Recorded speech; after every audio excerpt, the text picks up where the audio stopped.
Hello, how are you doing? My name's Richard, and you're watching Over and Over and Over Again. It's nearly Christmas, but will Pep Guardiola be giving out presents to Mikel Arteta tonight? I guess we'll have to wait and see.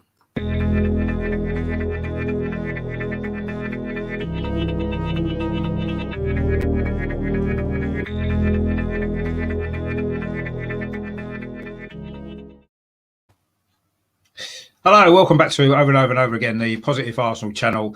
We are still trying to remain as positive as we can, despite evidence to suggest that's very difficult. This is just a little show I thought I'd put together just ahead of the Man City Carabao Cup tie this evening. Of course, kickoff's not till 8 o'clock, so I thought we could have an hour or so previewing the game, looking forward to what could be the best chance that Arsenal have got of winning a trophy this season, maybe, but we'll see how it goes. That might not last much longer. Joining me tonight, I've got some special guests so we can talk about obviously what's going on in the world of Arsenal and in the world of football. First of all, he's back again, glutton for punishment. It is Melvyn. I'm not giving up. No, No, you're not giving up. Good to hear. Good to hear that you're still trying to be positive as well, which is nice. Exactly. You know? It is becoming more and more difficult, but I'm sure things will improve. Also, again, coming back to the show, he's been on quite a bit lately. Pleased to welcome him back. It's Ben. How you doing, mate? You all right? How you doing? Yeah, fine, thanks. How are you two? All right? Yeah, not too bad. Looking forward to Christmas, obviously, with my tree up and everything today. So getting in the festive spirit finally. It took a few weeks, but I thought I'd splash out tonight and put the boat out. And we've got another guest joining us actually as well. He supports Manchester City, and his name is Michael. Welcome to Over and Over and Over Again. How you doing? Doing fine. Nice to see you guys. Nice to speak to you as well. Very good. For the time being anyway, obviously, certainly until 10 o'clock tonight, we'll be happy to speak to you. Maybe after that, not so much. Really what I wanted to start with was just obviously this competition has been a really good competition for Manchester City in the last few years. They've won it 3 seasons in a row. But I just get the feeling this season that the Champions League is maybe Pep's priority. Michael, how seriously do you think Man City are going to be taking this game tonight? Do you think he's going to put a full strength team out, or maybe rest a few and try and avoid some injury? I hope not. I want to see what he's been doing in previous rounds. Tommy Doyle, Harwood Bells, Edison probably won't be in goal, and I'm quite happy with that. I'd like to see that. So, yeah. You say Edison's not going to be in goal. Do you think he might play without a goalkeeper? No, he'll have, as far as I'm aware, and I got the vibes that probably Stefan will be in. And he's more than capable. I'm quite happy with that. But you never know with Pep. Pep is so unpredictable. Yeah, Edison, to be fair, never stays in goal anyway, does he, when he plays? He's always coming out to the halfway line and thinks he's a midfield player half the time. So, I don't know what difference it'd be with that, but yeah, obviously he's a big player for Manchester City, I think, and if he's not in goal, that might benefit us. We need some help to score goals because we can't score any under normal circumstances. So maybe if you've got a slightly less experienced goalkeeper, that might help us out slightly. Maybe got plenty of experience. Don't you worry about Stefan. He's a good keeper. To be fair, what I've noticed is no keeper seems to have a bad game against us. Now, whether that's because our strikers don't work them hard enough, I'm not sure. But you saw the Burnley goalkeeper, for example, when you guys beat Burnley 5-0 on his debut, had an absolute nightmare. We never seem to come up against a goalkeeper like that, ever, do we? I don't know why. Every goalkeeper against us seems to play well. But maybe we make him play well by not stretching them enough. I don't know if that's the reason, but it'd be nice for once if we did get a goalkeeper that maybe didn't quite have such a good game and allowed us a couple of goals would be nice, wouldn't it? Or maybe 3 goals, as Melvyn was so boldly predicting before we came on. Melvyn, what are you thinking? Do you think Arteta is going to pick a reasonably strong side, or do you think it might be more of a I say strong side, no Arsenal side strong at the minute, or do you think it might be more of a Europa League side that's been playing? Well, with Arteta, I find it very difficult to see what he's going to do in the league side. Seriously, I've never yet picked a side near to what he's actually plays. So this is very difficult. What I'd like him to do and what he will do are 2 completely different things. I think he will make changes. I think he'll bring Bellerin in, for example, because he never played for a couple of games. So he'll be one to come in. Although Cedric hasn't played for a couple of games, so he might play. So you don't know. He ain't going to play Mainsley Knowles in midfield, at right back anymore. And left back, I'd like to give Tierney a rest. As good as City are, I think Tierney deserves a rest. The only trouble is you've got Kolasinac to play there, unless Maitland Knowles can play there, which he can. So I'd like that to happen, really. But what he will do, I don't know. Is he going to still give Eddie a chance up front? You know, if he keeps throwing mother at the wall, does it stick? I don't know. Yeah, I mean, I think that the main issues for me are going to be in the front three. Will he play Willian again? Obviously, he's not been performing particularly well, has he, in all season pretty much. So I don't know whether or not is he going to stick with him, or is he going to maybe mix it up a little bit, maybe in the front three. I mean, what are you thinking, Ben, about the side tonight? Do you think there might be some changes from the Premier League 11 that's generally been playing, or do you think he might stick with the tried and trusted people that aren't performing? I actually echo what Melvyn just said. I haven't got a clue what he's going to do. Honestly, he doesn't know what his best 11 is, does he? He changes it every single week. I'd like to see obviously quite a few youngsters get a good chance, but Williams obviously, I think he can keep trusting him, and hopefully he can do the business in the Carabao Cup. But I think he made a couple of 2 or 3 changes from the weekend anyway. But I just don't know. Honestly, I haven't got a clue what he's going to do. I mean, it'd be nice to go into Christmas with a win, or at least progress to the semi-finals anyway. So I think he'll take it quite seriously. I mean, to be fair, this season in this competition, we've beaten Leicester and Liverpool away from home. I know Liverpool's on penalties, but, he certainly took those 2 games pretty seriously. And, of course, Arteta's got a great record in domestic cup competitions, not just since he's took over at Arsenal, but obviously with City as well, because they won the League Cup the last 3 years. They did the treble, the year before. So he's got a lot of history of success in one-off cup games. And, of course, we did beat City in the FA Cup last season. I don't know whether that's going to have any bearing at all on this game, bearing in mind how different the form is, perhaps of both teams, actually. I mean, Michael, what have you been making of City this season? Because it does seem as though you seem to be going through a few similar issues to ourselves, in the fact that you're not scoring as many goals as you should be, maybe dropping a few points that you wouldn't have been expected to, although you've only lost 2 games and are still quite handily placed in the league. I mean, what have you made of the way City have been playing so far? I just think this season we seem to be playing completely different in the league to what we're playing in the cup games, and especially in the Champions League. We're not pressing as much as we used to in the league. There's not as much work. There's lots of passing, but the pressing has gone. And the chances in front of goal, I mean, that speaks for itself. How we miss the chances we miss sometimes is just beyond me. But to my mind, there's definitely the focus is on the Champions League. Yes, we want to do well in the league, but I really get the impression that's not the be all and end all. And today, I honestly think you will see quite a weakened side. Where if there's such a thing as a weakened side for City, I suppose, you're not going to see the normal. I'll be amazed. It'd probably go and prove me completely wrong now, and put Edison and all the rest of them in. But I just can't see it today. This is a great chance for you. I mean, potentially it maybe is. I just feel as though playing this game so close to all the Christmas games as well, they've had a lot of time they could have fitted this in maybe. I know there's been a lot of European games as well, but I don't know. It just seemed a little bit strange timing when you've got a lot of games over Christmas. And I agree. I do think Manchester City are probably more urgently need to rest players possibly for this game than what we do. But having said that, we desperately need points in the league as well. And coming up on Boxing Day, we've got a tough game. So there's not a lot of turnaround time. So I do think it's a strange time to play this game personally, but I suppose it is what it is. I mean, it does seem actually this season, I don't know whether or not maybe Pep's focus has changed to the Champions League because he knows how strong Liverpool are.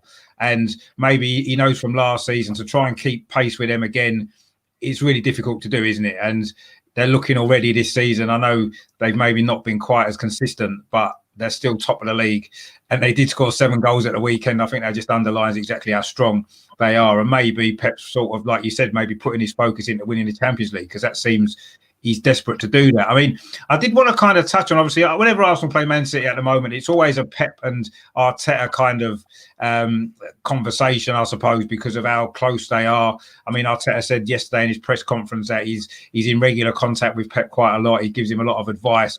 I'm not sure whether, when it comes to Arsenal playing Man City, that's always a good thing for us. I mean, I know we've lost heavily a couple of times. I know we did win the cup game, but I mean, Melvyn, what do you think about that? Their kind of friendship away from football.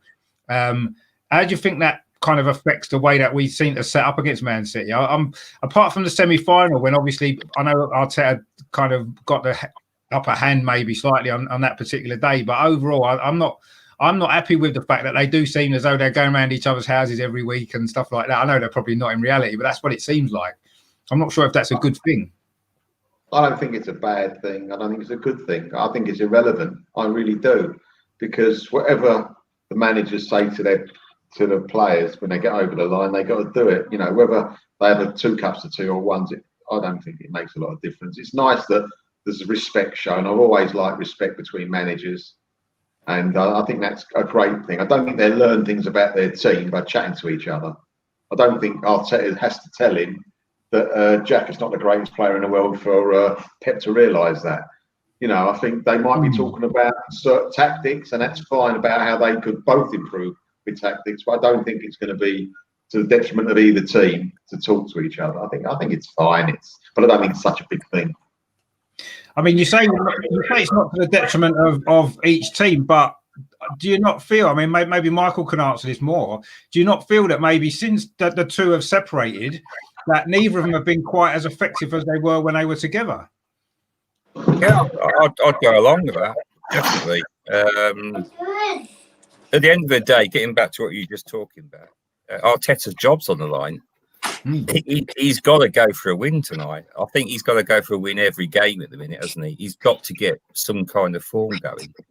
So, as Melvyn said, it's irrelevant. It's irrelevant that they're friends off the pitch tonight. It's going to be business. I really think it's going to be business. You need a win. Maybe we don't so much, although, you know, this has kind of become our cup now. But maybe it's got to the stage now we need to move on, and we've got to try and go to that next level. And that's why I think the Champions League is the priority. Yeah, I mean, it does seem to be. I mean, it just kind of concerns me a little bit that I felt, certainly the league game that we played at the Etihad earlier this season, that Arteta was more focused on trying to impress Pep than try to win the game for us, I felt. Yeah, maybe. Yeah. And I don't know whether that's a good thing. I think Arteta needs to move away from that and become his own man a little bit more, rather than trying to become the next Pep, which I do feel he's still trying to do in the way that we play, the way he's setting us up, the formations and stuff like that.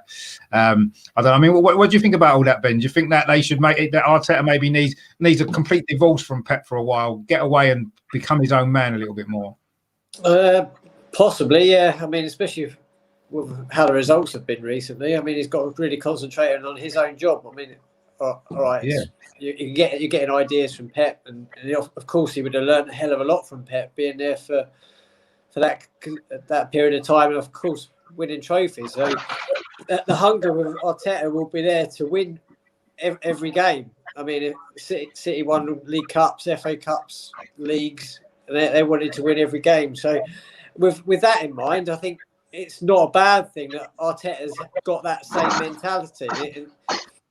At the end of the day, if you've not got that, there's no point at all. So, I mean, that's why I think he'll take tonight quite serious, you know. And I think he'll know that Pep will probably play a weakened side.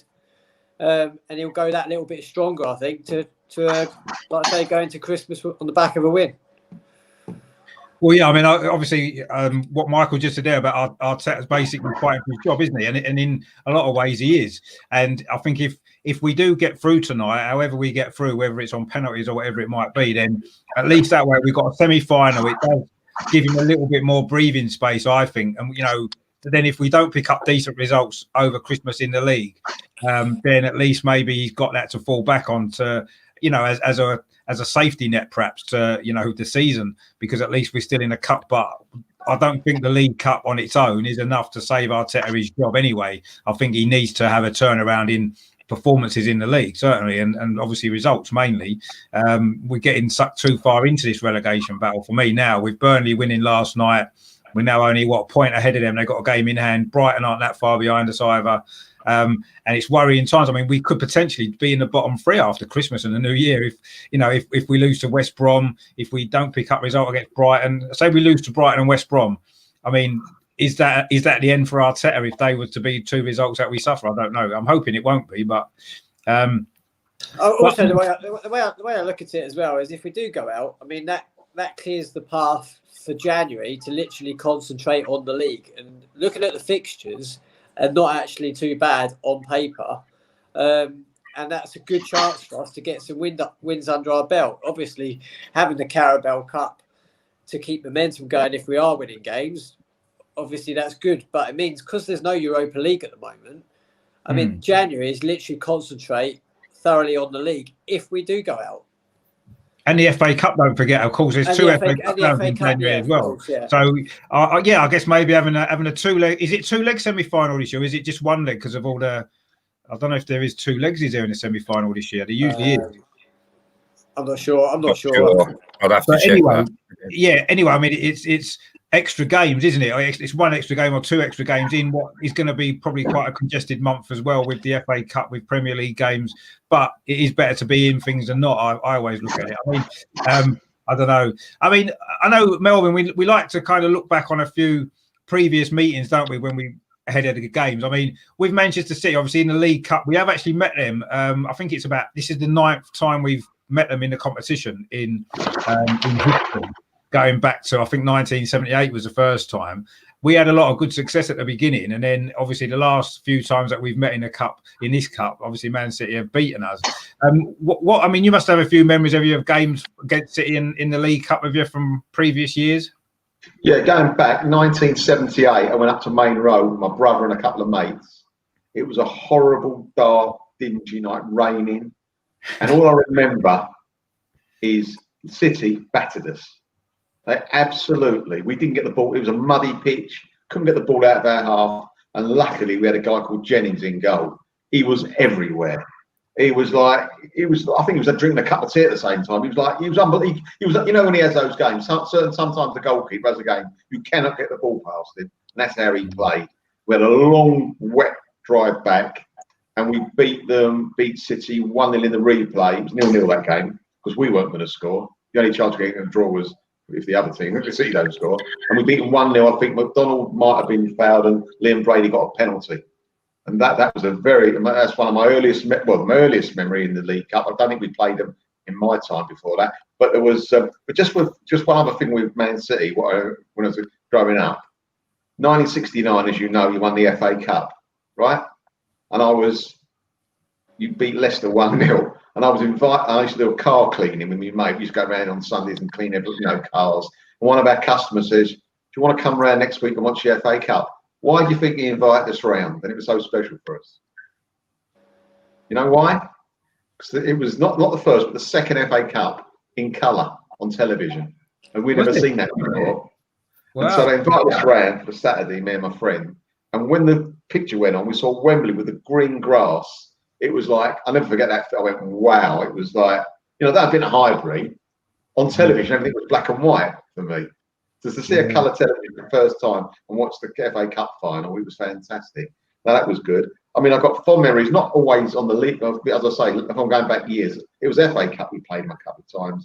On our run to when we won the double in 71, we went up to Main Road and won 2-1 when Charlie George got a couple of terrific goals. He ran from the halfway line in one of them, again in the mud, and that was a great game. 2 top teams playing each other, and we nicked that too, and that was a great game. I didn't go to that one, but that was on. I think that might have been televised, if I'm not mistaken, or the excerpts from it. Anyway, that was fantastic. But and also going just one league game in 1968, you were the champions. You had an unbelievable team. You came to Highbury very early in the August of the season. Must be the first or second home game, and for some reason we beat you 4-1. And a guy called David Jenkins, who was a reserve for us, played and scored 2 goals. I think the following week, I think he scored in the League Cup against Rotherham or something. Scored a hat-trick. Whatever. Could have been Schroeder. Spurs got him. Was it? Spurs bought him a couple of weeks later. In a swap with Jimmy Robertson. We couldn't believe it. Is this a young kid who's just come, and I don't think he played that many games for Spurs. So, I don't know how many games he played for Spurs. Yeah, I know I don't think he lasted a year. No, Man City. I mean, you look at the results. It hasn't gone our way all the time. There've been some very, very big results against City in the league. 6s and 5s and 4, just both ways. Recently, it's gone the wrong way, but over history, it's probably levelled out a little bit. But amazing, and I mean, I'll tell you why. Also, I've got fond memories of City. The Evening Standard used to run a 5-a-side competition at Wembley, indoor Wembley. Arena. Yeah. And I used to go there with my mates. We used to get tickets and go. And one year, I think, Celtic used to play.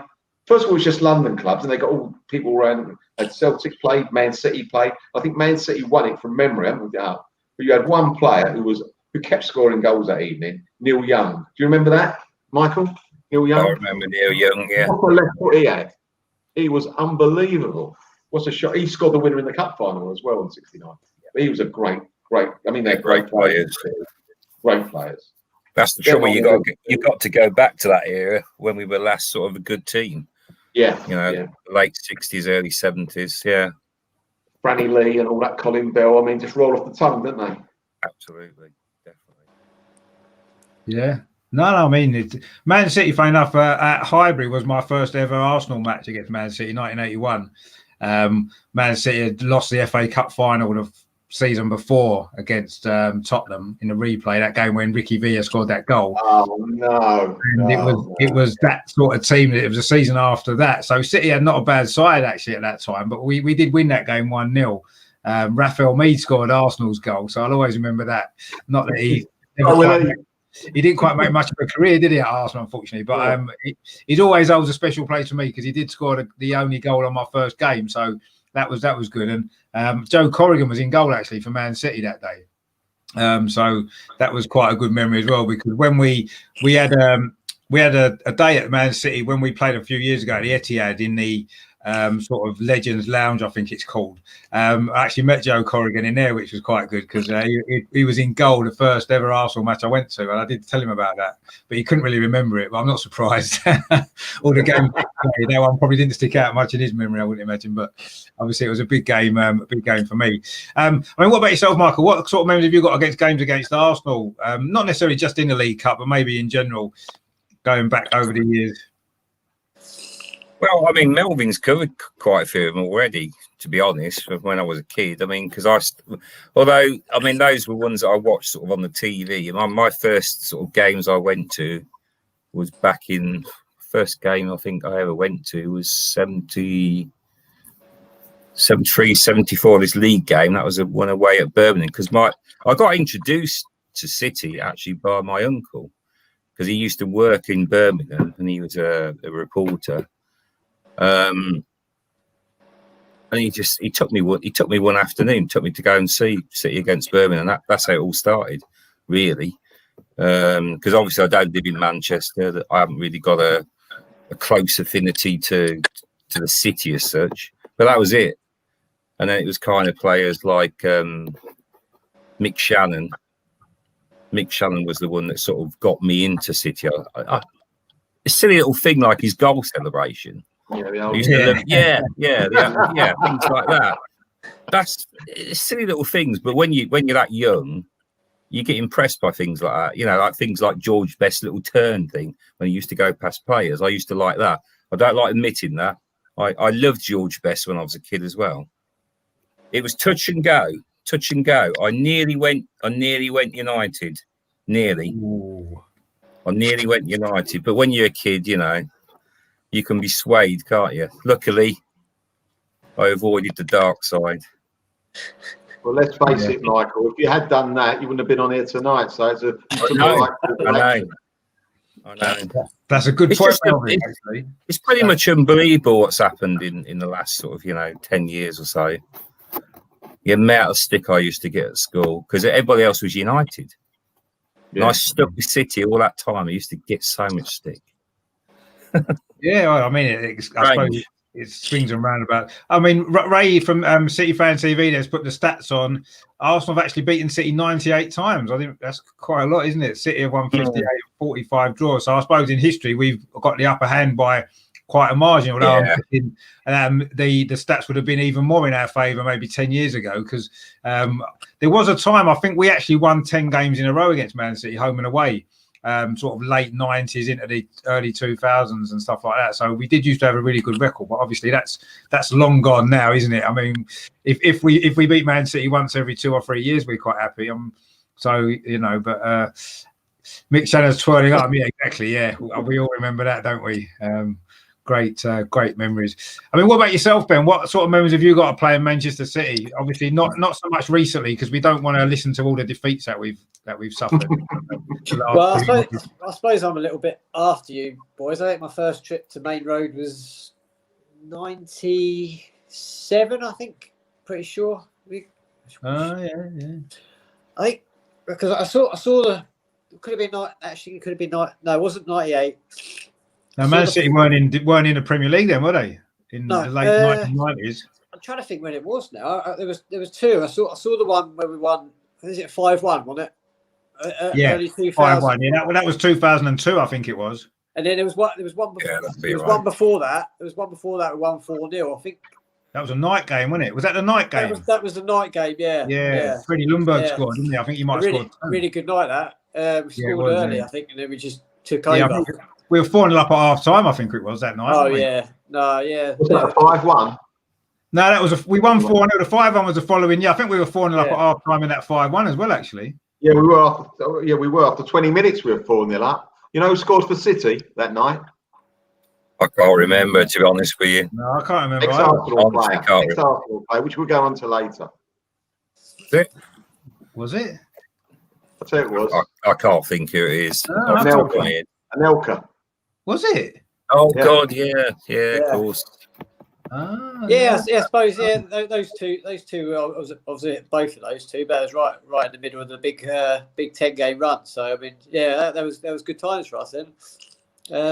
Ray's got an interesting comment on here saying we might not be playing us next season. I don't know where Man City are going to be going then. I don't understand that one at all. I don't understand his thinking there. Where Man City going, Ray? You'll have to let us know where you're thinking of going next year. Is it going to be like some European Super League that we won't be a part of? Is that what's happening? No, it's called the Galactic League. Is that what it is? Oh, well, we definitely won't be in that, will we? So that must be what he's referring to. And I can't think of anything else he might mean. You won't get relegated. You won't get relegated. I don't think we will. No, I don't know. Way. Well, I mean, I'm obviously hoping that we don't, but at the moment, we're actually, I think, over the last 10 league games, only Sheffield United have got less points than us, and 10 league games is like a quarter of a season, so that's quite worrying, actually. So I wouldn't say we definitely can't get relegated. I think we definitely can't. I'm not saying we definitely can't, but we won't. I don't think we will. I mean, I'm hoping that we don't. I think we'll know more by the end of January. I said there's some decent, not bad fixtures coming up, and that will tell us a hell of a lot more. Yeah, well, I mean, the only thing that's I'm kind of happy about in a way is the fact that usually when you come to Christmas, you're halfway through the season. 19 league games you've played this year. There's only been 14, so we're not even halfway through yet. By the time we get through the Christmas games and stuff, we'll be closer to halfway. And then, like you said, we might know a little bit more about, where the season might be heading. But I must admit, I am starting to get a little bit concerned. I'm not thinking that we will get relegated at this moment in time, but I am concerned that we don't seem to be showing anything. I mean, all the teams below us seem to be picking up points quite consistently now, getting draws, getting wins. Teams like Burnley and Brighton, even Sheffield United got a draw away at Brighton, and West Brom obviously drew with Man City, didn't they? Was it last week? I think it was. So all the teams at the bottom are able to pick up these points, and we're not. And that's quite a worrying sign for me. So I don't think you can say we definitely won't get relegated. I don't think we can say that at the moment. I'm not saying definitely not. I don't think we will. And also, apart from Aston Villa, no team has smashed us the last 6 weeks. No, we're not conceding a lot of goals. Richard, and there's been times with it. I'm not saying we're unlucky. We're not unlucky. We're poor, but we could have had a bit of luck on our side that have got us out of trouble, and we haven't had it. Hit the post last week against Everton. Not saying we deserved the draw, but had we got that goal, I think we held on for it. So I just, we're going to have something to turn with a bit of luck. We keep shooting ourselves in the foot though, and sending offs. They're not really helping matters, are they? Let's be honest. No, I mean, I think Southampton, we probably could have gone on and won the game. Had Gabriel didn't get sent off. Maybe. Who knows? It's just fine margins, really, aren't they? They're not really going in our favour. I just think that there's a corner to be turned at the moment, and hopefully it's very, very soon. I think so as well. I think so. I think I like the Southampton game. I still hear people say that they're not playing for the manager. And end of the day, if they're not playing for the manager, Southampton would have rolled over. First half would have rolled over. It's the same with where else was it? I mean, Burnley. But Burnley was, well, it's just one of those. Well, we did lose though, didn't we, to Burnley? We did lose. Yeah, obviously the sending off didn't help. But I think there is fight there, and they are playing for the manager. But we just got no end product. Is that not though? Did you not feel a little bit? And I felt certainly against Southampton in particular that it wasn't so much they were necessarily fighting for the manager. I'm not saying that they're not, but it was more just a professional kind of pride that they were fighting for. They were fighting for themselves and their own careers, maybe a little bit more than they were. That's the impression that I got, rather than playing for Arteta. I'm not saying that they're not playing for him, because we don't know, do we? The evidence is that they haven't been in certain games. And, you know, the way that Alan Shearer kind of ripped into us at the weekend about basically saying that the attitude of a lot of players is wrong, which he's probably right about to a certain degree. I do think the attitude of certain players hasn't been right. But again, that comes down to, you know, that stems to me from the manager, because that's where the players get that from, don't they? If a player goes out half-hearted, they're going out half-hearted because they're allowed to go out half-hearted. I think that, you know, there's a lot of teams. You don't see players going out half-hearted playing for Liverpool, do you? It doesn't happen. It doesn't happen. Man City, I know Man City haven't had the best of seasons, but they don't go out half-hearted ever. And that's the difference. And we have been. And I do feel that that's an issue from not just from the players alone. Yes, the players have got to take responsibility for that, because they should go out to give 100% every single game, because they're professionals. They get paid a lot of money. But if they're not doing that, there's issues behind the scenes that need to change to make sure that that does happen. Because at the end of the day, I don't think there's a lot. Some of our players aren't good enough. We know that. But man for man, our group of players is as good as most teams in the Premier League, I would say. Not all of them, obviously. Man City have got a stronger squad. Liverpool have got a stronger squad. But other than that, if you take those two out of it, I don't think our squad's particularly weaker than a lot of the teams in the top 5 or 6. Maybe Chelsea's probably got a slightly stronger squad, but they spent a lot of money on it. So I don't know. We're underachieving, and if the team are underachieving on the pitch, that has to be the responsibility mainly to the manager. It has to be. And I don't know why, because we wasn't, you know, last season when Arteta first came in, we all loved him. We thought he was brilliant, and the way he turned us around, and he's not brought that back into this season, has he? Just another memory here that Paul's put on there. Thierry Henry's goal at Highbury with David James. Yeah, I remember that one. He said it was 03-04. It was 03-04. Yeah, that was a great goal, wasn't it? Arrowed into that top corner. That was brilliant. That. On a wet pitch. I think that was the game that Antonio Reyes made his debut. Made his debut. That's it. Made his debut, didn't he? Yeah. Yeah, he came on, didn't he? I think he gave him the ball for that, didn't he? I think he might have done, actually. Yeah, I think he might have done.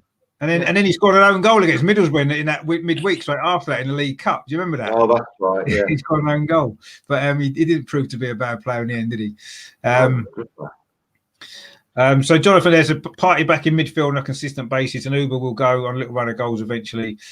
Let's hope he does. He certainly, in history, he's done that, hasn't he? He's a bit of a streaky striker, I think. You know, he'll score in 5 or 6 games, and then he maybe go 3 or 4 without scoring, and then he'll score another 4 or 5.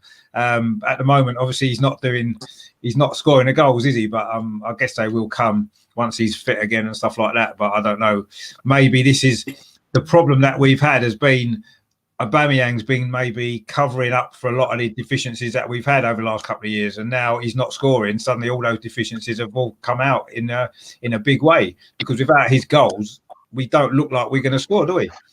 We just look a threat at all. And I know, and yet Aubameyang's not even that sort of player, is he? That he's not like a Thierry Henry that scores goals on his own. He needs goals to be created for him. And yet he was scoring these goals before, and suddenly, since the start of this season, it's just disappeared. And it's difficult to explain why, actually. I mean, Michael, obviously you know Arteta quite well from his time at Man City. He spent four and a half years there, wasn't it? I mean, why do you think that things have gone the way that they have for him at this moment in time over the last? I was just thinking, do you think the players just aren't buying into his style? They're just not enjoying playing that way.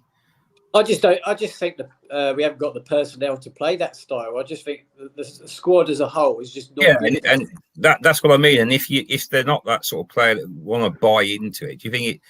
Yeah. You know, obviously they're going to try and play, but sometimes if you just don't like playing that way, your performances dip after a while. If you constantly don't like playing that style, maybe he needs to try and change it up a little bit. I don't know, but he's like Pep, isn't he? Pep's quite stubborn. I mean, he puts on the facade that he likes to give the players, freedom, but he's got his set ways, and Arteta's the same. I mean, it'd be nice to have a plan B, and we haven't actually got a plan B. I mean, if you say we haven't even got a plan A, Ben. We haven't even got a plan B. No, we haven't got a plan A. But I mean, it'd be nice to have, like, I keep saying it, but someone like Giroud just to come off the bench or something like that to give you that. If something's not working, to give you that different option. I mean, we're firing crosses in the box, left, right, and centre, and it doesn't suit who we've got up front. I mean, with Aubameyang, and he's not that type of striker. But if we've got someone like Giroud type player, that's a great option to have. I mean, we have actually put some decent crosses in at times. Sometimes they look worse than what they actually are. I just think we lack that movement, that big centre forward number 9 in there, mixing it up a bit, roughing it up in there. We haven't got that option. But then, I mean, Man City have quite often played without an even recognised striker in a lot of games. Under when Arteta was there as well, and obviously Pep's done that quite a few times, hasn't he? They haven't really played with a centre forward at all. That never seems to worry Pep. Yeah, that never seems to worry not having a that doesn't really matter to them, though, does it? That doesn't matter to them. I mean, it'd be nice, obviously, for us to have that, because it's clearly a lot of the time it's not working. The players are not adapting to his style, and we've got to have other options available, and we actually haven't. No, I agree. You've got to forget about Arsenal and Manchester City. They've got, when the City attack, they're so different to us.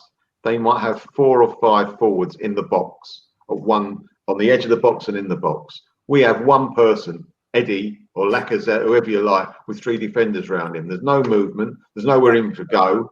But, all you got to do is look at the centre forward, Eddie or Lacazette, and just he ain't going to score a goal, because you've got, as I say, there's 2 people around him. That's it. There's no movement. With City, they're interchanging the whole time. They're making defenders think. They're pulling defenders out the box to the side. We don't do any of that. It's like chalk and cheese. And when you first said, Richard, what's gone wrong with Arteta, he hasn't got the players, mate. Honestly, I'm not saying he's got to take a lot of the blame. Don't get me wrong, but he hasn't. You look at the players City have got. When I love watching City. I just love watching them. Some of the football they play, you sit there, a bit like Liverpool now. Perhaps it's not a nice thing to say, but I like watching Liverpool. You've got to appreciate the football. You've got to appreciate the one touch, the movement off the ball, the running, the pulling.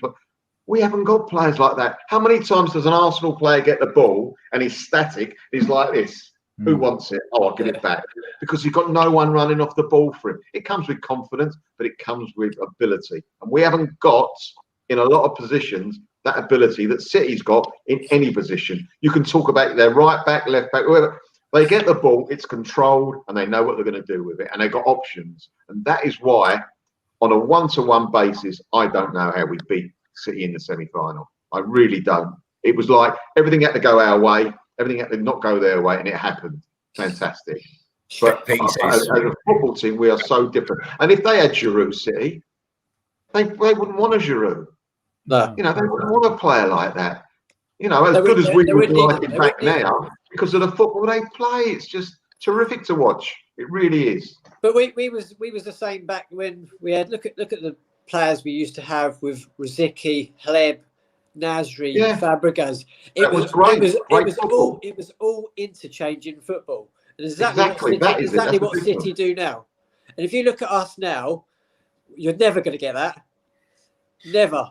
Do you not feel a little bit though, right? And I've been thinking about this for a while, that I think Arteta, maybe he's been used to working with those players at Man City, those fantastic players that they've got, Kevin De Bruyne, obviously David Silva before he left them, all those sort of players, right? Fantastic footballers. Now, he was used to working with them on a daily basis, and now he's coming to Arsenal, and I think maybe sometimes he's almost expecting our players to be able to do similar things to what they can do, and they can't do it because, as you said, Melvyn, they're not good enough, or they're not as good. I mean, I think it's maybe unfair because there's not many players in the Premier League that are as good as Kevin De Bruyne, for example.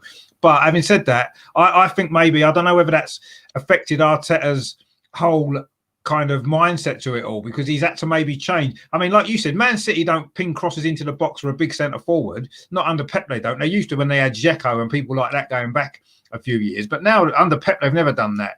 Only if Mendy plays. If Mendy's on, then we do. But he's hopeless. He just whacks it in at speed, and there's no precision to it. Who's this? Sorry, Mendy. That's the only time we ever ping. Oh, the left back. Is that the left back? Yeah, but he just pings them in. He doesn't even wait to see if there's a player. He just pings them in left, right, and centre. But yeah, but we don't. As you say, normally we don't do that. No, he's about the only one who does. So I've been finding it recently quite strange watching Arsenal put loads of crosses into the box, because that isn't Pep's way. It wasn't Arteta's way previously, and it wouldn't have been what he would have been doing over the last few years. And suddenly now he's changed it to this new system almost of putting crosses into the box when we don't have anybody that's going to be able to benefit from that. And yet when we had Giroud playing, we used to play a lot more passing football, and we never used to play crosses into the box very often. And it's just weird how now we're desperate for Giroud because of the system that we're playing, and we haven't got him. And when we had him, we were playing a system that would probably suit the players we've got now a little bit better. But I mean, that's just a bit of a strange thing, really. There's a question here for Michael from Paul there. What are your thoughts on Pep? Because apparently there's a few City fans have been not that happy with him lately. What are your thoughts? I honestly don't know what they're not happy about, to be honest. I mean, especially in recent games. We're on 8 games now without conceding, I think. Is that 8 games? 7, 8 games? Yes, we're not scoring, but we're solid. We're solid again. Yeah, we're not in the top 4. Maybe it's because we've been spoiled. And the fans don't like it. They're not liking it at the minute because we're not in that top 2, top 3. But a couple of wins, we're there again. You know, so I don't see why there's too much grumbling. But there's always going to be the ones who want the 6 wins, they want the 5 wins every week. That's not going to happen at the minute because we've lost key players, and Aguero, we just can't do it at the minute. So we've got to play slightly differently. We've got to be a bit more patient. We're probably going to win some games by hatful against Burnley and some of the other ones, but most games we're going to grind out the 2-1s, the 1-0s, and I'm happy with that. Can I ask you a question, Michael? Yeah. Do you think it was a mistake selling the left winger to Germany? No, and you can see what's happening now. You're on about Sane, yeah. Yeah, Sane, yeah. You can see what's happening now. He's doing the same there. He's playing up there. He's got the skill. He was a match win on his day, but from what I understand, he didn't used to work as hard in training. And Pep is very big. What you do during the week in training is what he looks at. If you put a shift in training, if you show that you can do those kind of things, this is why John Stones is back in. He's worked his socks off. He's kept quiet. He hasn't moaned. He's sorted his private life out. He's got fit. He's got strong. He's grafted. And then when he's got in, now look what's happened. He's got in and he's got that place now. And this is what he looks at. And Sane wasn't that sort of player. He sulked. He sulked in the background when he wasn't playing. And when that happens, after a while, Pep doesn't like that. And he's doing it again now. He's doing it again. I mean, it's funny you say that, actually, because I get the feeling from what you've just said there that that's exactly what Arteta's doing. He seems to be picking players that aren't coming in on a match day, but they must be doing something in training through the week. Like Willian is the biggest example of that, and Xhaka maybe. They may be putting the work in during the week in training. So that's why Arteta's putting him in the team. And that's probably, like you said, something that maybe Pep does. So maybe he's kind of learned that. He definitely does it. That's his philosophy. And that would almost make sense to some of the strange or apparently strange team selections that Arteta's made over the last few months, maybe. If these players are doing what he wants them to do in training every day, then maybe they're getting picked in the games, even though it's not working in the games. I mean, at some point, that's going to have to probably change for the simple fact that players can't keep underperforming in the matches, even if I don't care what they're doing in training. It's the results on a Saturday or a Sunday that's in where it comes down to. I mean, Jonathan's made a good point here, actually, about the dressing room. He thinks that there's sort of like back factions within the squad, and I think there definitely is. Whether it's to do with Ozil, I'm not quite sure. But yeah, there does seem to be groups of players inside different kind of groups. You've got the younger players, maybe. You've got, like you said, like Kolasinac and some of the other ones who have maybe been backing Ozil or whatever. Need someone to unify the dressing room. Yeah, I think we do. I don't think Uber doesn't have that character, does he? Because he's not that sort of a player. Too much moaning and blaming each other. Yeah, I totally agree with that as well. The hybrid captain at the minute. Who's your captain at the minute? Aubameyang. Is it? And you just said he's not that sort of player. No, he doesn't. He doesn't appear. He doesn't appear to be. I don't know if we've got that sort of player actually, because maybe David Luiz is probably the only one that springs to my mind that seems to be the natural leadership qualities. Tierney? Well, yeah, Tierney does to a certain degree. I still think he's maybe a bit young and he needs to concentrate on his own game first, and then maybe look at becoming captain in a year or two. I think at the moment David Luiz is the one. It's his last season as well, so and he does seem a natural leader. I would have made him captain at the start of the season anyway. But it's how is it we've been allowed to have these cliques? We're basically, the dressing room is really important. And that's obviously that comment was made there.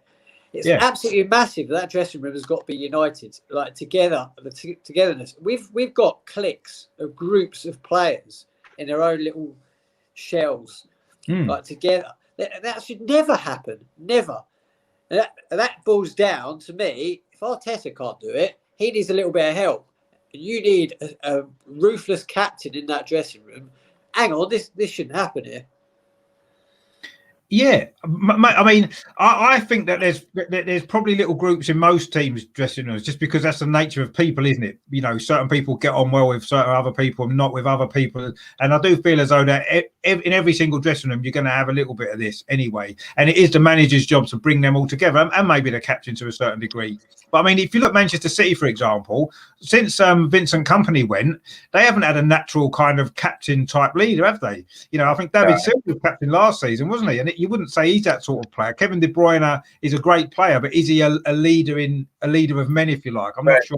They've given it to Fernandinho at the minute, but I don't think it really suits Fernandinho.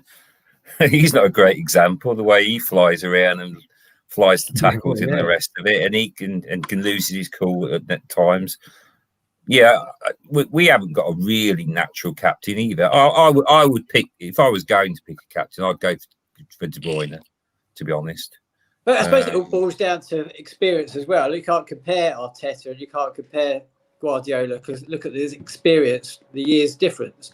I mean, Arteta's trying to do what Guardiola's doing, but not yet. It's going to pay off. So he's trying to as much as he wants to try and stop the clicks, he's probably not quite got it yet. Whereas that's when you need other people around you to help you out a bit. We just don't have. Look at our number 2. Do you think he's going to be one to step in? Hang on, this shouldn't be happening. I'll step in there. I'll sort this out. He doesn't look the boy to do it. And then you go down to the captaincy.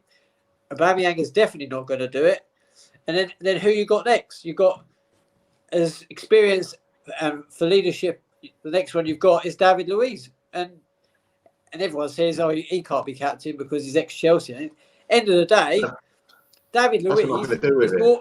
That's ridiculous. That is that he should be a captain. David Luiz is more of a captain than Rob Holding. David Luiz. I agree with you, Ben. David Luiz has got to play alongside Rob Holding last weekend at Everton. Rob Holding's telling him what to do and everything else. It should be the other way round. Yeah, I mean, I was amazed. They can talk to each other. They can, we've all played football. They can talk to each other as defenders. I mean, that doesn't mean one's a captain, one isn't, or a leader. I think to converse on the pitch is very important as well. No, exactly, yeah. But I mean, I was amazed that Rob Holding last week was captain ahead of David Luiz when they were playing alongside each other in the back. Surely you've got to have David Luiz as your captain now. Is this because these rumours about David Luiz being? That's what I thought. Yeah. Trying to get rid of Arteta? Is that true? Is that why he didn't make him captain? I don't know. But Rich, this has been going on for a long time. At the end of the day, David Luiz was kept on for an extra period of time because of his experience, because he's to help the youngsters. But he can't get a captain's armband put on him. No, it doesn't add up. Nothing adds up. No, it doesn't. It doesn't add up. No, there are definitely issues behind the scenes, I think, that's going on that we obviously don't know anything about. Why would we, as fans? We're never going to get to find these things out, are we? But there does seem to be a few issues going on with certain players. Yes, maybe there are sort of cliques in the dressing room, and it's causing issues. And if that's the case, someone, whether it's Arteta, whether it's somebody in there, has got to pull everybody together, because it's the only way we're going to improve on the pitch, because you can see there are problems there. Because as I said, that the players that we've got, we're underperforming massively, and I think we've underperformed for quite a while.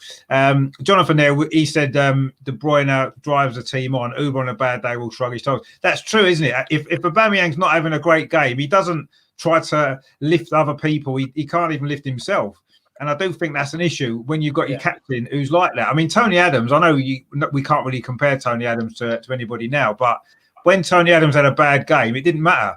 He still lifted everybody else. He still lifted the team. And if you're a captain, you've got to put aside your own performance sometimes. And if you're having a bad game, you've got to make sure that doesn't affect other people. And you've got to lift everybody else. And that's what Tony Adams was brilliant at. That's why he was such a good captain. And Vincent Kompany was another one, that sort of natural kind of leader of men. And you don't get many of them anymore because football's changed, I guess. But Aubameyang certainly isn't that sort of a player at all. And the fact that he's still captain, despite all of this, is an issue as well. I think it is an issue now, and it's becoming more of it's not so bad when we're winning games and we're winning the FA Cup and stuff like that. It doesn't matter who your captain is, but when you're losing, this is where you need everybody to pull together, and you need someone to lead that, and that's where we've had a history recently, Richard, and Ben probably, that we seem to make captains the people that we want to keep signing another contract. We did it with Fabregas. I'm not saying he wasn't a good captain, Fabregas, but he got the captaincy. There's about 4 or 5 other players that asked Van Persie. Who? Van Persie, didn't it? He was another one. Yeah, Van Persie is a great example. Yeah. And it's just, you think, oh, come on. A captain's got to have more qualities than you want to just sign him up again. You've got to have special qualities to be a decent captain. It's not just about tossing up the coin or whatever. It's a lot more than that. And also, Aubameyang, I mean, when we get beat, you don't even go to the press afterwards, the TV or the media. That's bad, I think. They send Willock out. I'm very upset about that. I think, come on. Good times and bad times, you've got to take it. Especially if you're I agree. I agree. I mean, I know sometimes with the media stuff, every player has to do it at some point, and maybe Willock, it was his turn. I don't know, but it doesn't seem right that the senior players almost hiding away when things aren't going well, and that's not acceptable. They should be out there and facing up to it, shouldn't they? And trying to explain what's going on and explain the performances. But that's not happening very often now. And there are issues going on, and I do feel that until those issues are solved, we are never going to be able to progress as a club, unfortunately. And if that's to do with certain personnel that need to go, then that's fine. But it all seems to be coming together into all at the same time at the moment. And I think that's why the way that they have done, because all these problems are all now.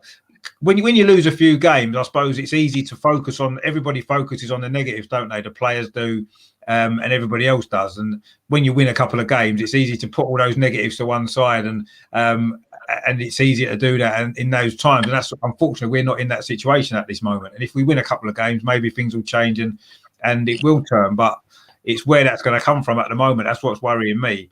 But when you look at it as well, though, if we was to go and win a couple of games, everyone just looks at it as in papering over the cracks. Well, because it is quite clearly, isn't it? I mean, bad form. It is a good team. Will have some bad results and some bad performances. Man City did when they got 100 points that season. Liverpool did last year. Every team, the Invincibles had the odd bad performance as well. And it's. Bad performances are acceptable, but not on a regular basis, and that suggests that it's more than just form. We've gone 10 league games. We've won 1 out of 10 league games. That's not a bad run of form. That's more than that. That's a lot more serious than just a poor run of form. A poor run of form is maybe 3 or 4 games when you don't play particularly well.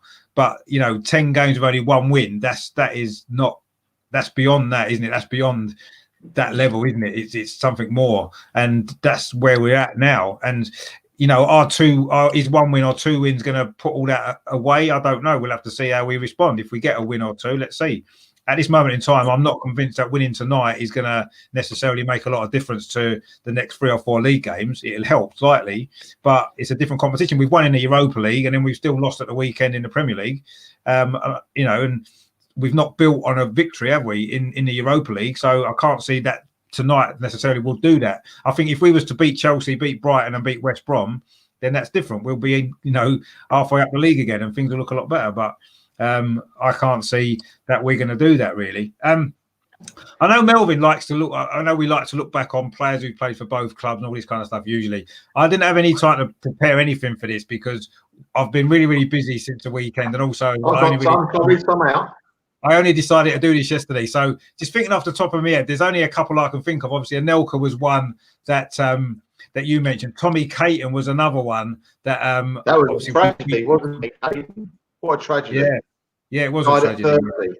Yeah, I know. Yeah, it was ridiculous, but unfortunately, yeah. So Tommy Caton was another one.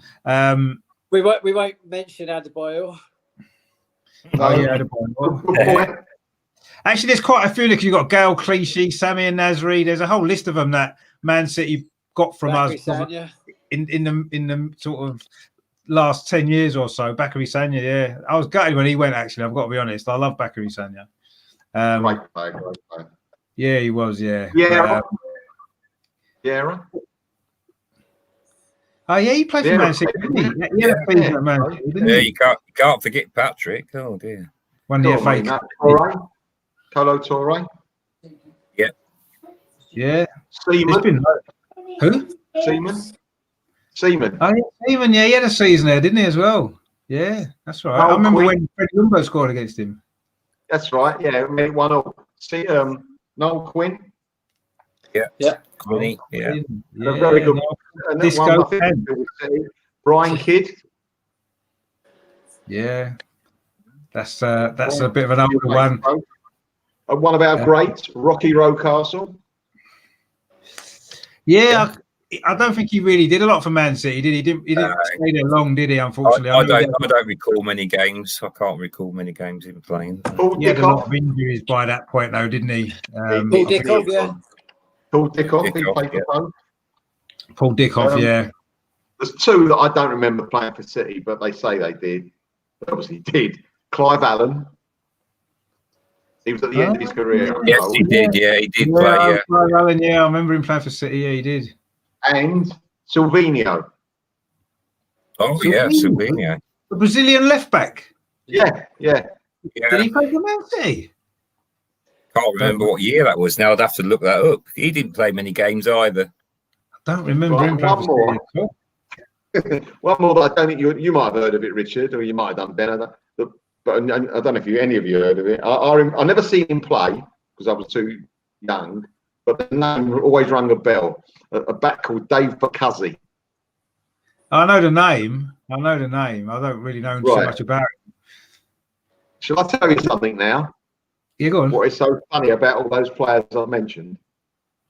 There must be, 18 of them, I think there are? 19? Only one has gone from Man City to Arsenal. All the others gone the other way. Is that Dickhoff? No, not Dickhoff. No, he went the other way, didn't he? He went the other way. Dickhoff went from our reserves. He was from Dickhoff, wasn't he?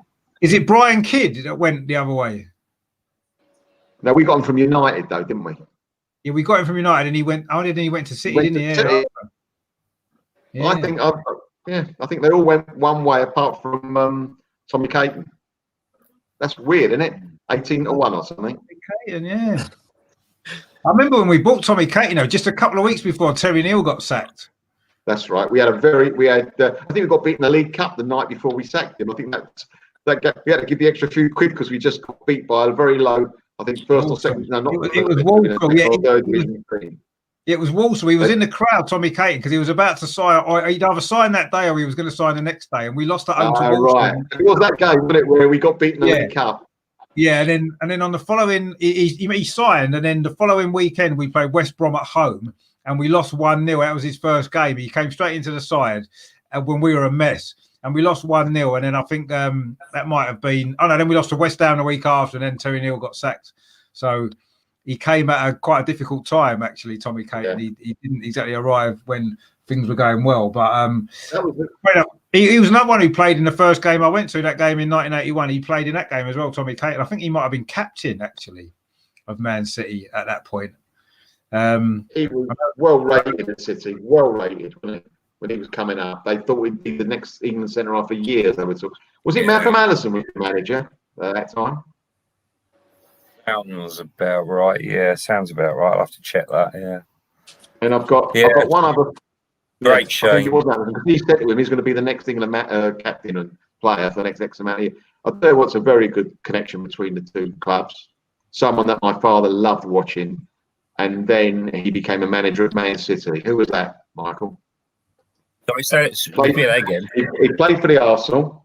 Clearly, my father watched him. Said he was a great player. We got him at the end of his career, actually, but still did great things for us. And then he managed Man City. Who would that be? You any idea, Richard? I'm thinking somebody like Tommy Docherty, but he didn't manage Man City, did he? No, it was Man United. Tommy Docherty. Can't be Terry Neal, can it?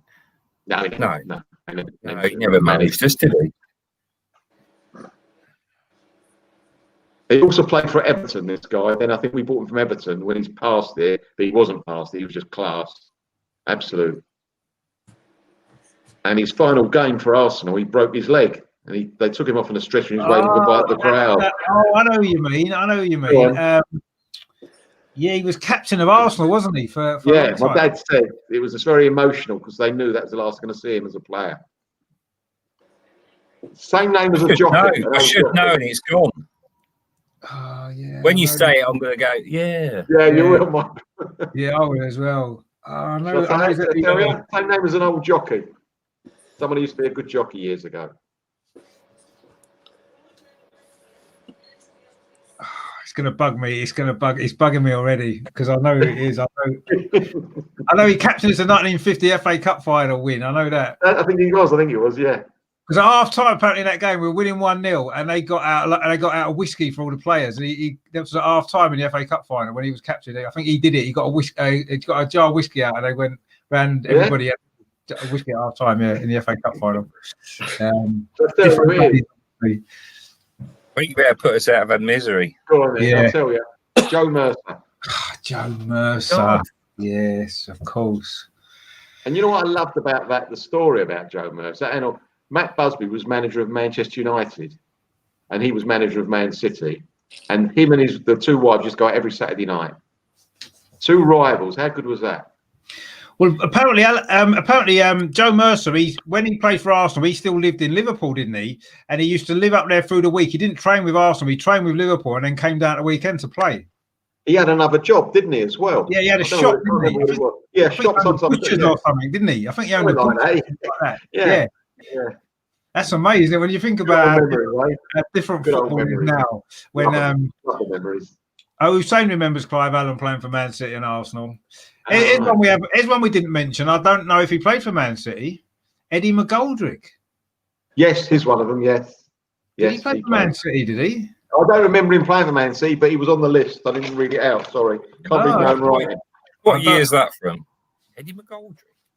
I mean, he left Arsenal about 95. Did he? It was about 95, 96 he left Arsenal. It must have been after that. Oh dear, Eddie McGoldrick. He didn't have a great success. It wasn't great for us, was he? Really? He was better from Crystal Palace.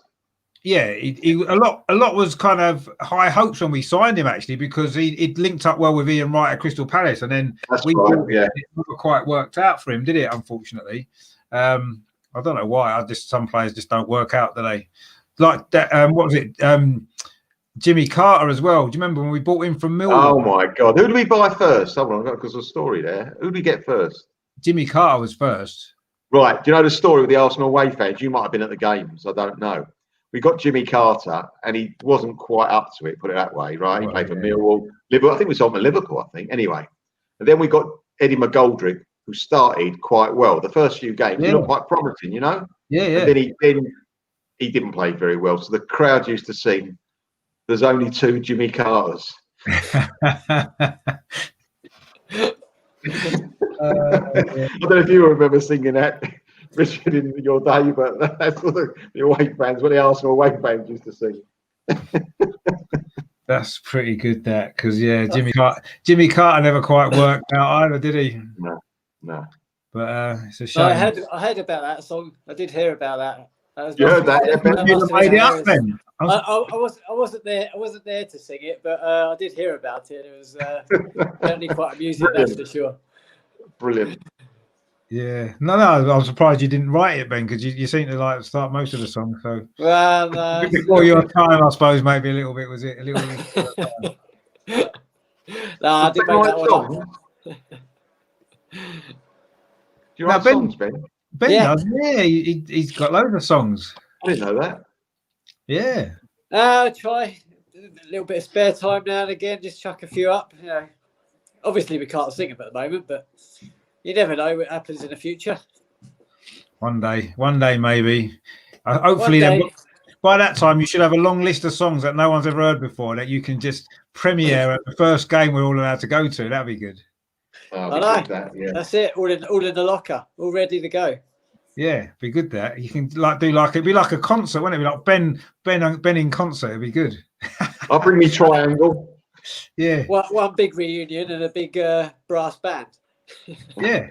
Do it on the pitch, actually. That'd be good. Have like a show on the pitch before the game just to get the crowd going. That'd be good. The Emirates is needing it. Well, yeah, it definitely needs a bit of atmosphere. But anyway, although to be fair, the 2,000 fans we had in a couple of games, pretty good, wasn't it, in the end? Yeah. In terms of atmosphere. It's as good as 57,000 at some home games. Well, yeah, probably better actually. Than there wasn't as much moaning, that was for sure. Moaning and booing, yeah. But anyway, the only thing I don't like is no away fans. I do think that adds to the atmosphere having away fans in the ground. Without away fans, it's a little bit, you know. And I don't know when away fans will be allowed back in again, really. But anyway, we'll see. Maybe they'll do it via the tier system. So if you're in the same tier, you can take your fans to the away games, and if you're in a different tier, you can't. Maybe that's what they might do. Even 100 would do. Even 100 would make a lot of noise. Yeah, of course it would. Yeah, it's any 50, anything will be better than having nothing. And I'm sure there'll be a way they could probably do it. Like I said, maybe use a tier system and do it that way. So if you're both in the same tier, you can take 50, 100 fans, and that's it. That'd be pretty good. I've got a question from one of my friends just sent me. Is Ozil and Saliba eligible for tonight? It's not the end of the year, is it? Why should they be eligible? Because is it a different squad for the Carabao Cup or not? I don't know. He's never played in the Carabao Cup, has he? Saliba's never been picked. No, I don't know. I don't know if he's in the squad. Any idea, Ben? I heard today, actually, I heard something that Saliba could play. So maybe it is true. I don't know about if Saliba can play, then surely Ozil can. But yeah, that's what he's asking, the pair of them. Yeah.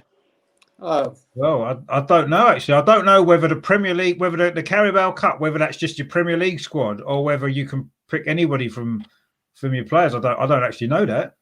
I think as long as they've not played for another club in the same competition, they'll probably be eligible, won't they? I don't know. I really don't know that. That's a good question. We need to find out. I mean, we'll find out at 7 o'clock anyway when he announces a team and Ozil's not in it, obviously. Well, what time's kick-off? 7:30 or 8 o'clock? 8 o'clock, isn't it? 8 o'clock. Oh, right. So, all right, fine. Yeah. Is Orba fit then? Aubameyang? Is he fit? No, he's not. I heard on the television he's not. No, he's definitely not. No, because Arteta said yesterday in his press conference that they're going to be assessing him over the next couple of days to see how long he's out for. So he won't play. I don't think he would have played anyway.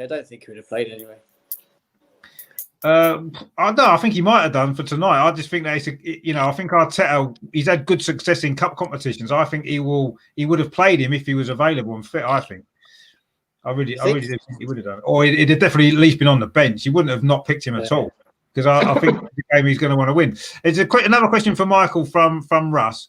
I don't know whether he's having a sly little dig here. What was it like watching Man City in the Championship and League One? Well, Championship was lovely, to be honest. Championship were good times most of the time. League One, obviously not so good, but the thing is, it's such a different time. I mean, sometimes you long for those sort of times because there was more. The core support was good. Now when I go to games, it's not the same. We don't sing. People are always wandering off, going to the bar and all this rubbish. The atmosphere it isn't very good at Etihad. It really isn't. I know they're trying to get some kind of a singing section going there, but good luck with that. He's quite lively. It's not the same anymore. So yeah, to be honest, it was great in those days. The atmosphere was so much better, and when we were at Main Road, that was such a good ground. When you're sitting in the Etihad, I never feel like I'm really part of the game as much like I used to back in the old days. I really don't. Unless you get really close. And as I say, people are always getting up. They're getting up in front here. They're walking around. It really annoys me, to be honest. I think that's the problem with the all-seater stadiums, though, to a certain degree. I mean, I think it's quite lively. The section next to the away fans at the Etihad, that is quite lively. Yeah, there's a couple of sections, but in general, it can be honestly like a graveyard sometimes, and you wonder why. And if you do sing or shout, you get told to shut up by a lot of people. Honestly, it's just not the same. I must admit, the last time I was at the Emirates, right, there was this woman sitting in front of me, and she spent the whole game either on the phone chatting to her friend, and then she was up and down, going down to the bar, coming back up on the phone again. It's like, why are you even here? She had like an Arsenal scarf on, she had Arsenal top on. I'm like, why are you not even watching the game? You're just taking up a seat from somebody that would appreciate it a lot more. And unfortunately, I think modern football grounds are full of people like that now. And I don't think it's just Arsenal. I think it's everywhere. And this is unfortunately the situation that it is, and it isn't the same. I mean, I used to love going to football in the 80s when I can remember going to away games. There might have been 150 Arsenal went, and you're all in it together, and it was good. And now you get 3,000, 4,000 away fans going at Arsenal, and it's not nowhere near as good, I don't think, as it used to be. But it's not as good.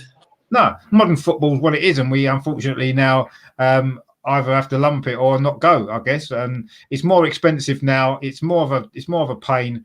It's probably safer, I guess. I mean, we did mention this a couple of weeks ago when we was on the show, when we were talking about sort of the 80s and stuff like that. And it is a lot safer now, but it has lost a lot of I don't know, it's not as raw, is it, I guess, and it's not as exciting, I don't think, unfortunately.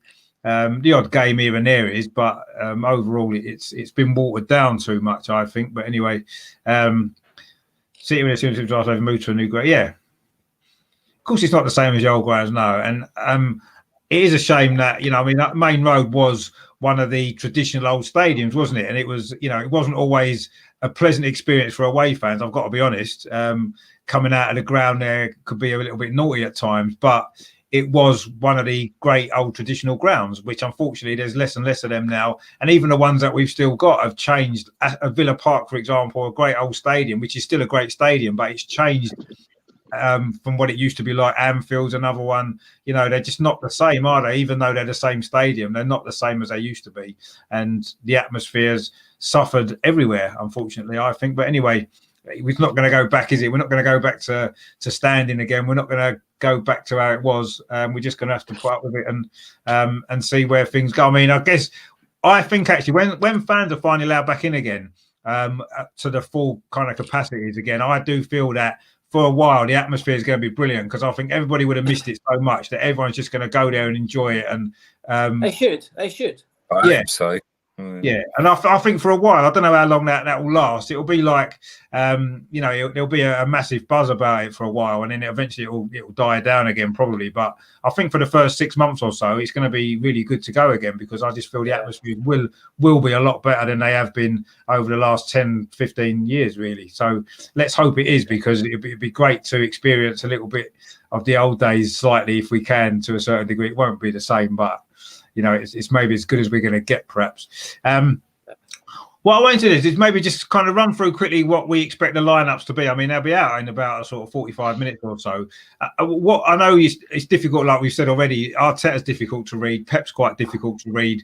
Nobody knows how seriously either of them's going to be taking this competition in the scheme of things, in bearing in mind how important the league is to us, and maybe Man City's our sort of focus is not even in the domestic game at all this season, as we've said. So just be interested to know. I mean, what are you thinking, Melvyn? What do you think Arteta's team will be? If you had to sort of say now what Arteta will do, not what you necessarily would do, what do you think Arteta? I think he'll play. I don't think he'll play the reserve goalkeeper. I think he'll still play Leno. I think he'll play Bellerin. He'll play Holding, and I think he'll play Luiz, and I think he will play Tierney. And then midfield, you're going to have. I think we're going to have a similar team to the, El Neni, and I think he will play Ceballos or AMN. I like to see AMN, but he may not even do that up front. You've got also in the midfield or up front, Saka. I think he'll play a very similar team. He'll have Eddie up front, and he'll have Pepe on one side. And who's he going to have on the other side? Who can he have? I don't know. It might be Lacazette playing Lacazette and play Eddie wide, which will not work. But he might just do that. I think he might do that, and just only bring on he'll be reactive to what happens when he brings on his substitutes than proactive. I'm worried about that. Okay, if Gabriel is available, sorry. Yeah, I think he will play him. I think he'll play Mari, won't he? He'll play Pablo Mari, I think, as well. Is Xhaka available or not? I don't think he is. Xhaka. You know what? Whatever I say, it don't matter, because you look at the team when it comes out, you go, really. So whatever I can, what I mean. I don't think anybody that loves Arsenal Football Club will know the team that's going to put out. No one will have any idea. No, that's probably true. I mean, I do feel that Gabriel will probably play, because he has been suspended, and maybe it might be holding Gabriel and Mari, as the back three, possibly. That wouldn't be bad. I wouldn't mind that. No, that could work, couldn't it? And then Tierney bombing on then. I don't think Tierney will play. I think he'll rest him. I think he might play Saka as left wing back. I think he might play Saka there. He might have Maitland-Niles in midfield to be nice. I think Cedric Suarez. Yeah, but you say nice, Richard. It's not the team he's going to play, is it? You're making up your own team. Well, I am, yeah. Actually, you might want to see. He won't play that. For me, Tierney's not the sort of player that's wants to miss a game. So I think he'll make sure he's playing. I think he'll play. I'd like to see Maitland-Niles in the centre of midfield, definitely. Yeah, William as a false nine. There we go. That's what's happening. Rusty's right there. William as a false nine. Yeah, because that worked so well last time. What about Balogun? What about Balogun then? Is he? Surely he can get run out. Do we think Martinelli might start, or do you think it's too early for him to start? I think he'll come off the bench again. Yeah. No, maybe. Yeah, I think it's too early for him to start, isn't it? It's a shame, because We're itching for him to play, but I think it'll be too early. But yeah, maybe Balogun. Imagine Balogun starting this game. I'd love it. I'd love it, but it ain't going to happen, is it? I'd love it, you know. Well, we all want it. What someone just put out there and make you very happy, boys. It might make Michael happy. Centre halves was Stuffy and Socrates. That's what he's heard.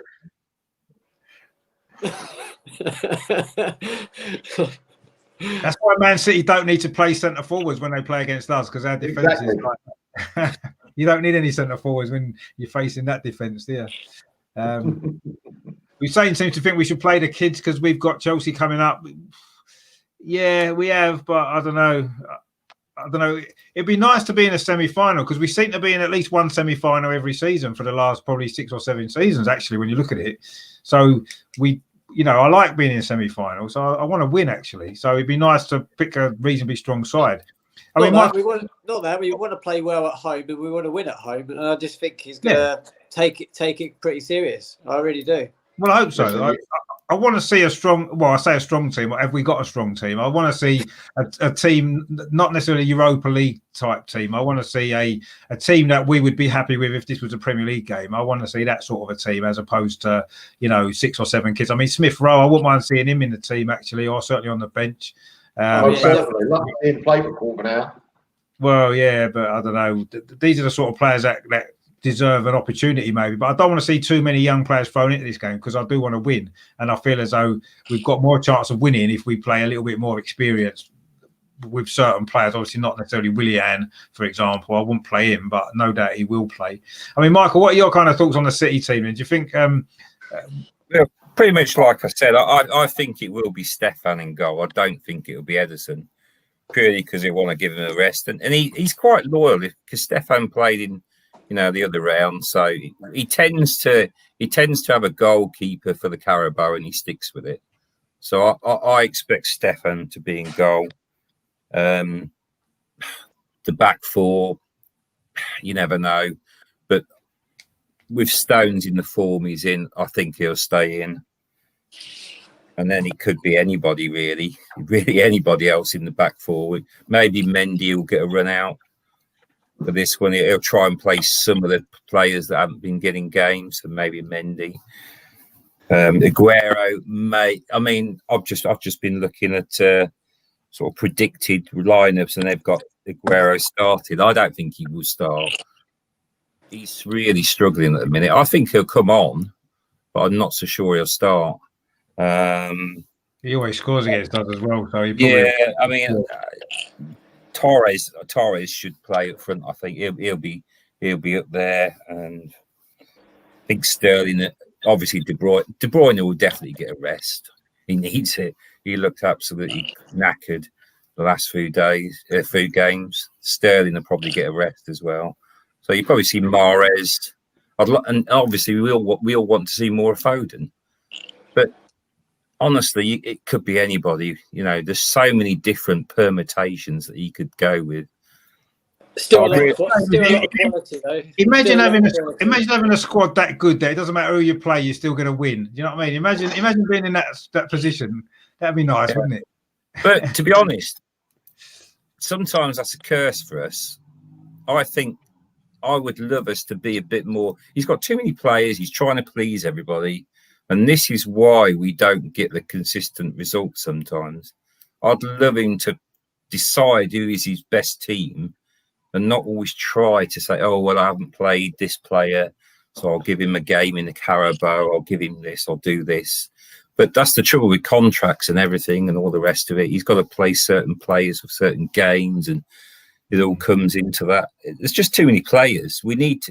I want to see a more settled side. I want to see what he thinks is his best 11, and then a couple of others come in, and then the rest. You've got to be a bit ruthless, a bit more ruthless sometimes. Say, right, that's going to be the Carabao squad. We'll have a few off you. If you've got too many players, we'll have a few. No problem with that. The only position we're short in really is strikers. That's the only place we're short. Oh, we can do a little swap with you there, can't we? Give you a couple of strikers and. You can, I think you can have Nketiah, well, you can have them two. You can take them off our hands, and we'll have probably 7 or 8 of your squad players that never get to play. Have we got to do this? Have we got to do this eBay? Have we got to do it through eBay, or we can just phone up? God knows at the minute. I think this is the thing. When January comes around, I don't think we're going to be spending big unless we sell. We're really not going to be spending this window. I don't think, unless we sell someone. Well, I think we're in exactly the same situation. I think we'd need to probably get rid of a few. Russ says, "What's happened to John Stones? He's been playing, hasn't he, lately?" Yeah. I'm not quite sure why he's asking that. He's not injured. He's been playing. I think he's been playing well. I'm not quite sure why he's asking, because surely the team's not out yet. I'm a bit puzzled why he's asking that. Half an hour. No, unless he means in general. I don't actually know why he's asking that, because the team's not been announced, and I would expect John to play. So I can't answer that, because I don't know what he's referring to, unless he's heard something. But I mean, if he doesn't play him, it'll just purely because he wants to, rest him and use him for the league. But I've not heard of any injury, so I would expect him to play. But if he doesn't, I can't see there's a problem, because he's in great form. So City can have Xhaka, Bellerin, and Willian if they want. Yeah, definitely. Can have all three of them. It's strange though, because Willian, he seemed to be on fire a season or so ago. Well, what's happened with him then? I don't understand. Willian. Or have I got the wrong Willian? Is this a different Willian? I think it must be his brother. We must have bought his rather not so good brother, I think, because the one who played for Chelsea was actually decent, wasn't he? Even last season, didn't he have the most assists for Chelsea or something last season, Willian? Yeah. So I'm not sure that we've got the right one. Yeah, I don't know. Something. He's got a lot of stick, Willian, and he deserves some of it, but I don't think he's been our worst player. We've had there's been far worse performance, consistently bad performance from other Arsenal players. I agree. He's not been our worst player. I just think we all expected maybe more from him. I think that's the problem. Yeah, expectations. Yeah.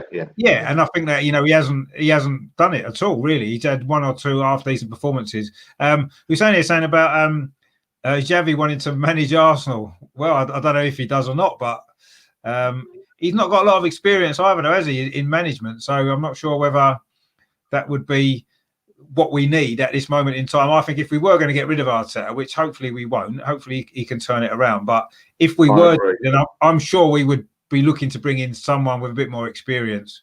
I would imagine. I don't know. That would be my kind of thought process. I think if we try another manager with not much experience, then I don't expect things would change that much, would they? Realistically. But I don't know. I mean, it'd be interesting to see what happens actually. I mean, if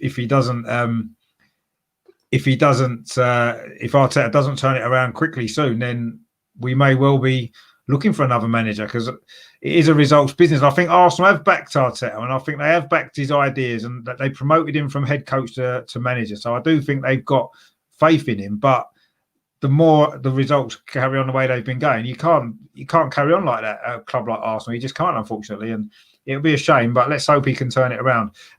Just before we kind of go, because I know obviously that I've got a few things to do before the game.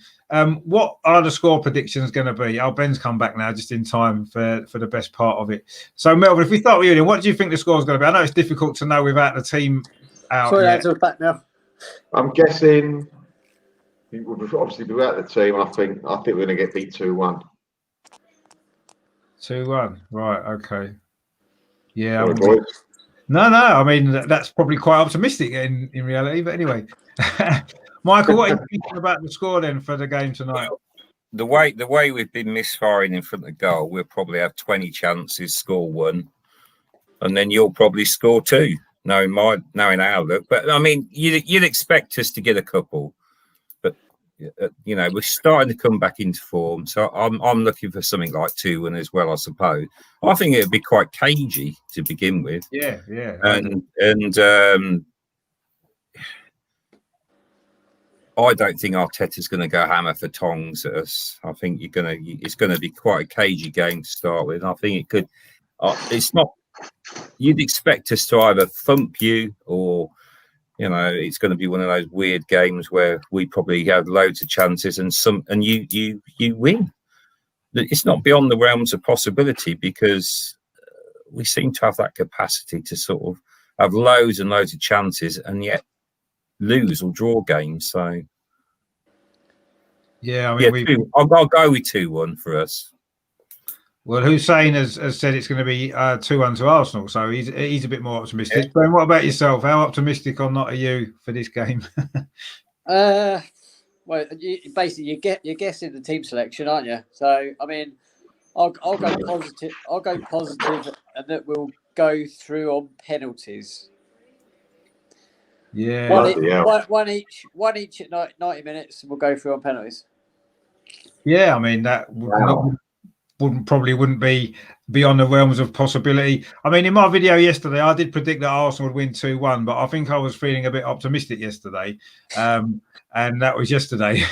I mean, I think when the teams come out, we'll maybe be able to get more of an idea, but I'm kind of swaying towards it being a draw like Ben there. I do kind of feel maybe it might be a draw and then it'll go a penalty, which I know we've got a decent record at penalties, but then so have Man City, especially in this competition, because they won the cup on penalties a few years ago and they've won a few shootouts in this competition. So I wouldn't be surprised if that it did go to penalties. So I'm going to say a draw. I'm going to say 1-1 as well, actually, and it's going to go to penalties. And let's hope that if it does, Maitland Niles will come up with his usual little cool penalty. Maybe smoking a lardy. Yeah, he likes them, doesn't he?